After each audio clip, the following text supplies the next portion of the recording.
જય શ્રી કૃષ્ણ ફ્રેન્ડ્સ. આજે હતી નિર્જળા એકાદશી અને અમે પહોંચી ગયા હતા ખાટુ શ્યામના મંદિરે. મારા 3-4 વ્લોગ પહેલાંના વ્લોગમાં તમે જોયું હશે કે અમારા ઘરના નજીક એટલે કે રેલવે કોલોની TP13ની અંદર ખાટુ શ્યામનું બહુ મોટું મંદિર બન્યું છે. ત્યાં ભોળાનાથ, ગણપતિ દાદા, નવગ્રહ અને પરશુરામ ભગવાનને બધાની જ મૂર્તિ ત્યાં બિરાજમાન છે. તો બસ અમે પહોંચી ગયા હતા ભોળાનાથના દર્શન કરવા માટે.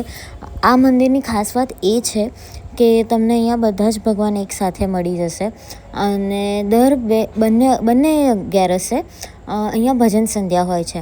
મતલબ એક 11 છોડીને બીજી 11 અહીંયા જે તમે ગાયક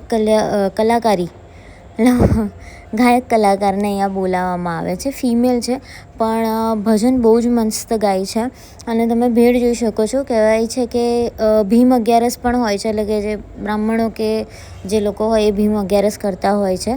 તો એ મોટામાં મોટી 11 હતી અને અમારા સાઈડ બહુ પબ્લિક અહીંયા ડાયવર્ટ થઈ રહી છે બિકોઝ જે ખાટુ શ્યામનું મંદિર ખોડિયારનગર છે ત્યાં હવે બહુ ઓછી પબ્લિક જાય છે અને મોસ્ટલી યુપીના લોકોએ જ આ મંદિર બનાવ્યું છે. એટલે યુપીની બહુ બધી પબ્લિક જે નજીકના એરિયાની છે અમારા સાઈડના, ત્યાં બધી પબ્લિક અહીંયા જ આવે છે. અને અહીંયા એવું નથી કે તમને બસ ધક્કો મારીને ખસાડી દીધા. અહીંયા એવું બિલકુલ નથી. તમને ટાઈમ પૂરેપૂરો મળે છે. અહીંયા ભગવાનની સામે ઊભું રહેવાનું છે કે દર્શન કરવાના છે, એટલી હડબડી નથી હોતી. અને બસ અમે બધા મંદિરોએ દર્શન કરતાં તમે લાઈન જોઈ શકો છો. અહીંયાથી લાઈન સ્ટાર્ટ થઈ. એકચ્યુઅલી અમે જ્યારે આવ્યા ને ત્યારે છેક બહારથી લાઈન હતી. અમે દર્શન કરવામાં રહ્યા એટલે ત્યાં સુધી લાઈન ઓછી થઈ ગઈ. અને બંને જ 11 તમને અહીંયા ભજન સંધ્યા જોવા મળશે. એક 11 આ રીતની પબ્લિક હોય છે વધારે પડતી, અને જે બીજી 11 છે ત્યારે મતલબ ત્યાંના જ અંદરના લોકો ભજન ગાઈને એક શું કહેવાય ભગવાનની ભક્તિમાં રંગાયેલા હોય છે. તો આ મંદિર જેને બી જોયું છે એને ખબર જ હશે, પણ જે લોકો નથી ગયા, મંદિરનું નામ છે રામેશ્વરમ મંદિર. અહીંયા ખાટુ શ્યામની સાથે સાવરિયા શેઠની પણ મૂર્તિ બિરાજમાન છે. આઈ થિંક વડોદરામાં પહેલું જ મંદિર એવું છે, મને ખબર છે ત્યાં સુધીને, કે સાથે ખાટુ શ્યામના સાથે સાવરિયા શેઠની પણ મૂર્તિ છે અહીંયા. તો બસ અમે ભક્તિના રંગમાં રંગાઈ જ જઈએ છીએ.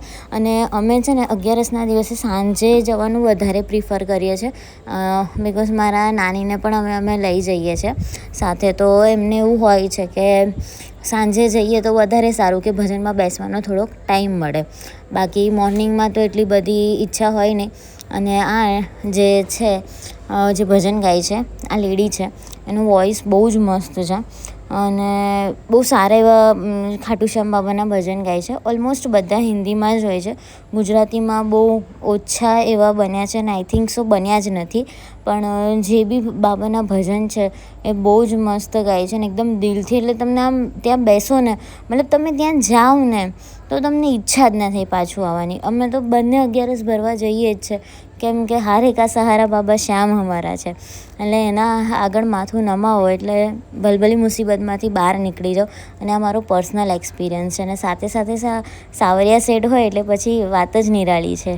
તો બસ અમે બી લાંબી લાઈનમાં ઊભા રહીને ફાઇનલી અમારો પણ નંબર લાગી ગયો હતો બાબાના દર્શન કરવાનો. અને હર 11 બાબાના મતલબ કહેવાય ને બાબાનો જે શણગાર હોય ને એ કંઈક અદ્ભુત જ હોય છે. આમ બસ એવું થાય કે બાબાને જોયા જ કરીએ, ત્યાં આગળથી નજર જ નથી હટતી.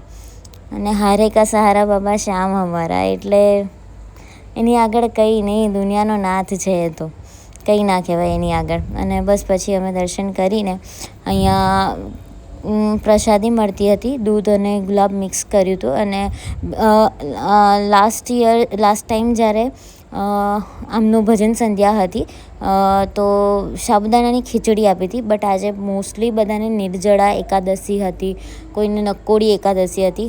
મેં અને મમ્મીએ તો નકોડી કરી હતી. અમે આખો દિવસ કંઈ મોરૈયો કે સાબુદાણા ખીચડી કે બટાકાની સૂકી ભાજી કંઈ જ નહોતા જમ્યા. અમે ફ્રૂટ પર જ રહ્યા હતા.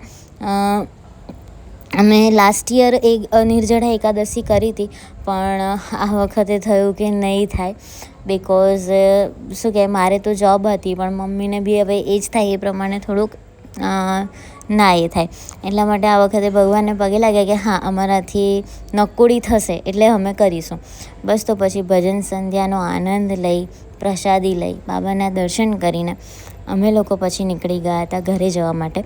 જેને બી આ મંદિર વિઝિટ ના કર્યું હોય પ્લીઝ વિઝિટ કરજો. Stay tune four next vlog. Thank you. Like, share and subscribe.